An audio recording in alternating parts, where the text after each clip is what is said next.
Lagos, situated in the southwestern part of Nigeria, is the largest capital in the country, a melting pot for all, a city like none in Nigeria.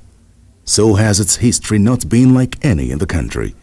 From its inception in 1861 as a British colony, Lagos had always been the commercial capital of Nigeria and was Nigeria's political capital till its movement of the Federal Capital Territory to Abuja in 1990.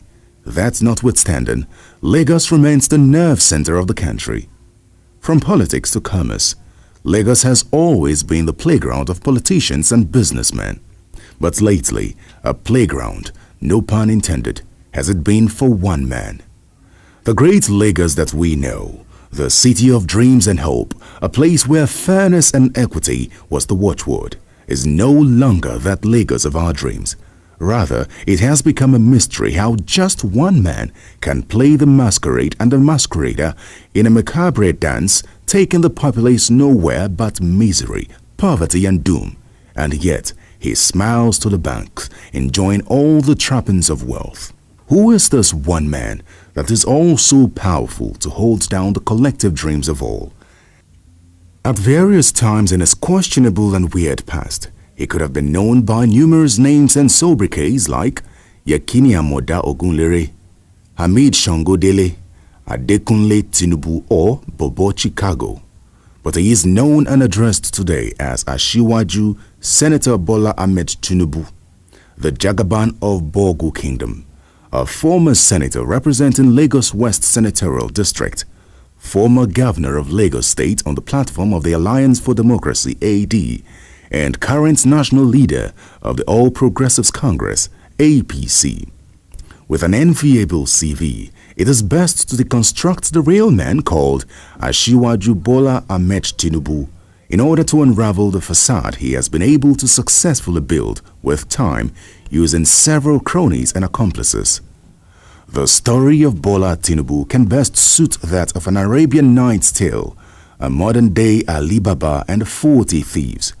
But you all will be the judge at the end of this film as we unmask the real Tinubu, the infamous lion of BOURDILLION, the Jagaban Bogu, who arguably is the biggest landlord in Nigeria. The real enemy is the man who stole the city hall. The enemy is the refugee upstart who seized the local government secretariat at Glover Road in Ikoyi. Our collective enemy is the greedy man who bought the old nurse's house at Falomo, the Falomo shopping complex, the Lagos State Polytechnic property at Ojota, the stretches of acres at Lekki, the old Strabag yard in Alausa, the innumerable beachfront properties long owned by the people of Lagos State, the billion-naira Queen's Drive mansion, the illegal Lekki toll gate, the First Nation airline, the strings of media conglomerates, the vault and garden cemetery, even the cemetery. Based on the mountains of sustained petitions and indictments for alleged corrupt enrichment while in and or out of office, Tinubu is maybe the most indicted governor in the history of Lagos State since its creation in 1967. Like every story, we will start from the beginning. To start with, it is no secret that Tinubu is a native of Iragbiji, a hilly rural town situated 3 kilometers away from Ikiru in Osun State. Bola Adekunle Tinubu was born supposedly on 29 March 1952 in the city of Lagos. He allegedly attended St. John's Primary School, Aroloya, Lagos, and the Children's Home School in Ibadan. Tinubu went to the United States in 1975, where he allegedly studied first at Richard J. Daley College in Chicago, Illinois, and then at Chicago State University. He graduated in 1979 with a Bachelor of Science degree in accounting. Even Wikipedia is silent on Tinubu's attendance of Government College, Ibadan. Such is the web of lies and deceit that makes the man more odious and dangerous to those who can see beyond the mask. Today, Lagos has a debt crisis, a taxation crisis, an education crisis, an environmental crisis, and an infrastructure crisis. A burden placed by Tinubu as governor of Lagos State and further deepened astronomical heights under his godson, the incumbent governor, Babatunde Fashola, in a perfectly laid out wheel of corruption. His political career began in 1992 when he was elected to the Nigerian Senate representing the Lagos West's constituency in the short-lived Nigerian Third Republic. In the run-up to the 1999 elections, Bola Tinubu was a protege of Alliance for Democracy AD leaders Abraham Adesanya and Ayo Adebanjo.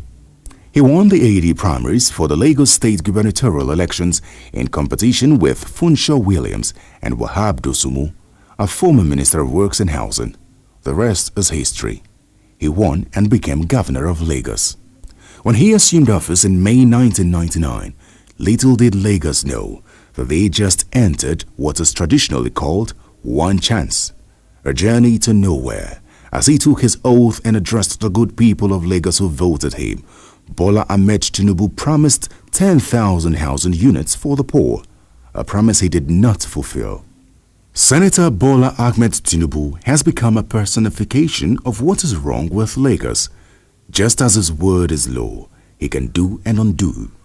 What started out like an act of drama at the beginning of the current democratic dispensation in 1999 has left Nigeria's premier state, Lagos, as a mere fiefdom of Tinubu, who bears the titular toga of the Lion of BOURDILLION. Considering his grip on Lagos, Tinubu dispenses the power and authority of an emperor.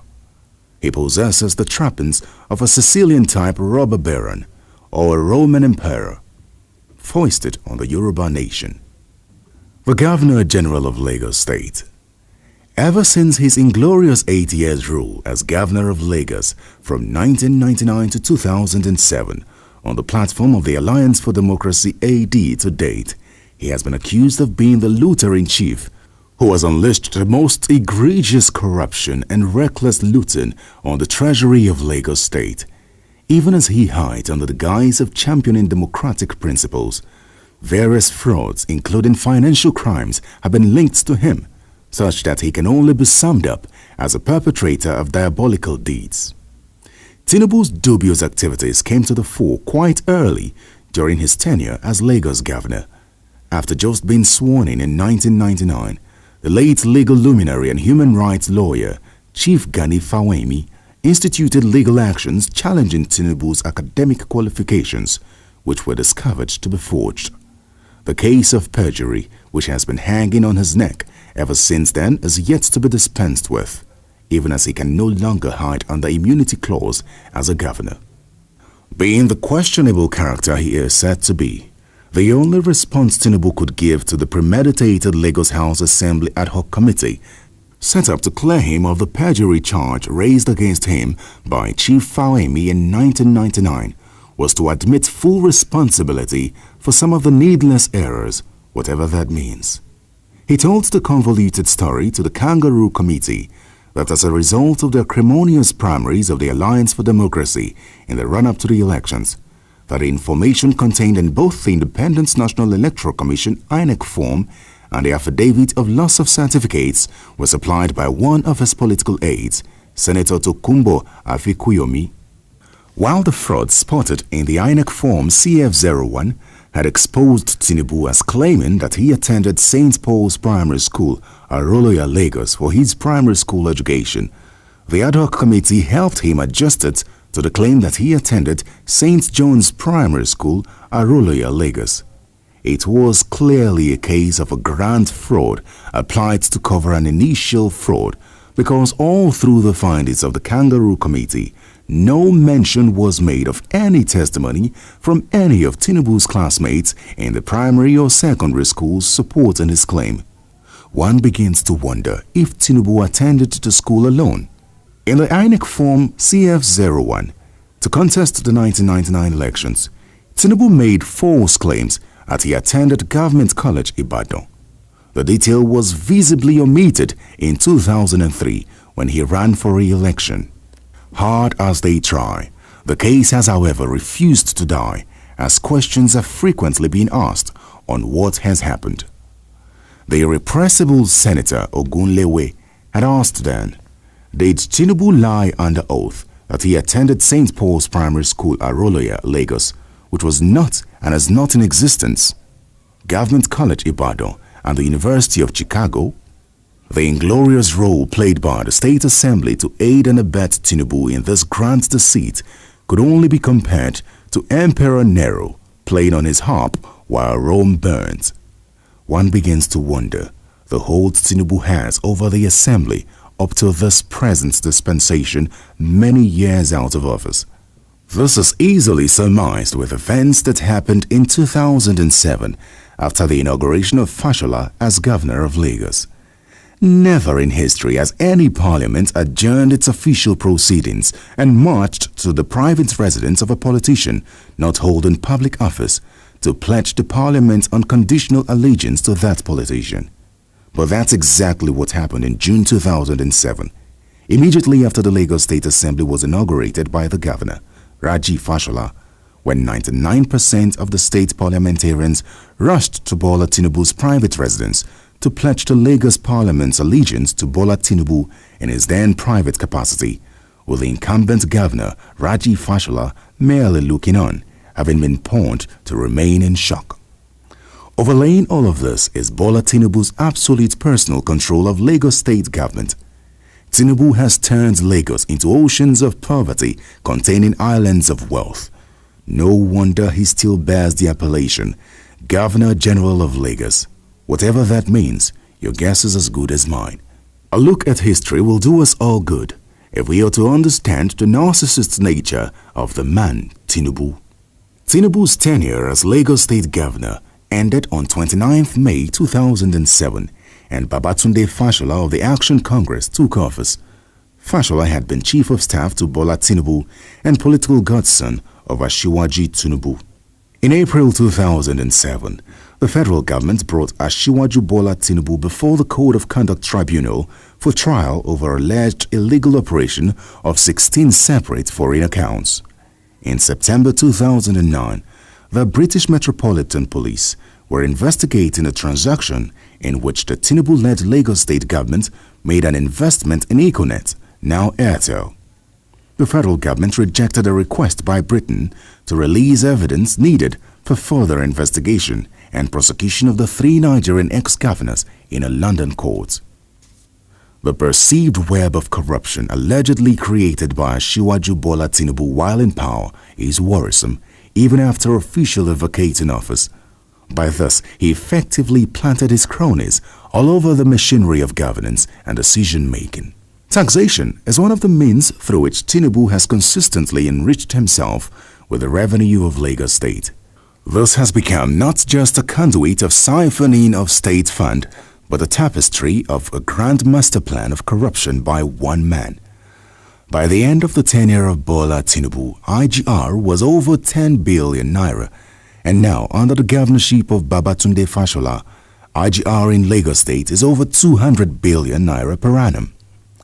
Revenue collection in Lagos State was contracted out to private consultants called Alpha Beta under Tinubu, and they still continue to collect revenue under the Fashola administration. But why was Alpha Beta selected as the preferred consultant?